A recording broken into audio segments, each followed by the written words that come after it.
le constat qu'on peut faire, c'est que de façon générale, cette législature pose des problèmes.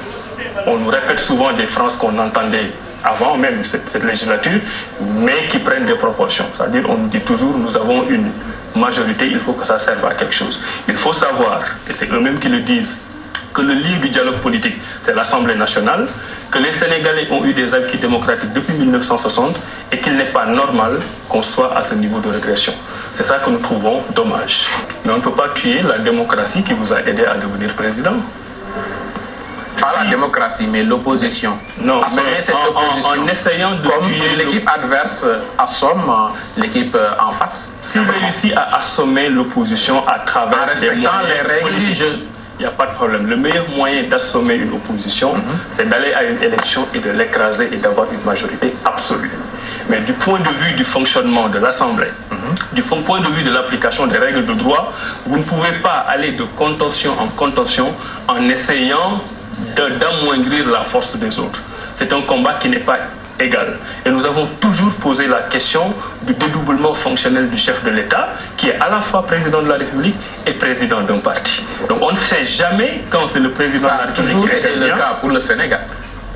On a mis en place une commission nationale de réforme des institutions qui nous dit clairement qu'on devrait pouvoir changer cela parce que cela va à l'encontre de la démocratie. Et je précise qu'au niveau de notre parti réuni, nous sommes plus ou moins en avance parce que ce sont les statuts de notre parti qui nous disent que le président de la République qui sort du parti ne peut pas en même temps être président du parti.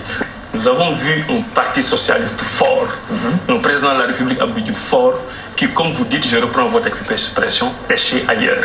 Ça ne l'a pas empêché d'être battu en 2000. Nous avons vu un Abdoulaye Wade puissant, avec un parti puissant qui pêchait ailleurs, ça ne l'a pas empêché. Oui, mais Abdou Diouf a pu avoir combien de mandats avant si le président... Il a pu avoir combien de mandats? Mais c'est dans les moments où il y avait la haute stratégie, entre 1998 et 2000.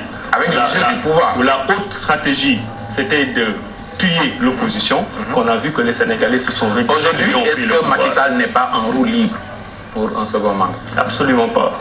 Nous sommes une opposition responsable, nous sommes en train de nous organiser, c'est peut-être ça qui fait peur, qu'on voit qu'il y a un grand cadre, qu'il y a un groupe de l'opposition qui est en train de travailler au niveau de l'Assemblée pour harmoniser ses positions, et ils se rendent compte qu'en face, ils auront une adversité solide. C'est peut-être ça qui fait peur. Mais nous ne travaillons pas sur l'agenda de la paix. Nous travaillons sur la base de nos propres agendas. Nous travaillons sur la base du calendrier républicain et nous travaillons à gommer nos erreurs du passé et à proposer aux Sénégalais des alternatives. Et ça ne dépend pas de la paix, ça ne dépend pas de l'attitude du président de la République. Notre seul interlocuteur, c'est l'électorat. Chaque Sénégalais vote pour une voix. Si vous parlez des porteurs de voix, je considère personnellement que ce sont des notions dans les partis politiques qui sont en train de dépérir. Chaque citoyen a une voix. Et l'exemple a montré que ce ne sont pas toujours ceux qu'on cite en premier qui parviennent à faire gagner leur candidat. Le président Macky Sall est devenu président de la République. Son parti n'était même pas très bien organisé. On ne connaissait même pas qui étaient ses porteurs de voix. Mais quand il a fallu sanctionner positivement son programme, les Sénégalais l'ont fait. Nous travaillons sur cette base. Nous considérons qu'il n'y a que Dieu et l'électorat qui puissent nous confier le pouvoir. Donc notre interlocuteur, c'est Dieu. Maintenant, s'ils essayent par des subterfuges juridiques, comme ils sont en train de le faire, de nous diviser, nous avons en face de nous notre agenda et nous travaillons à y arriver.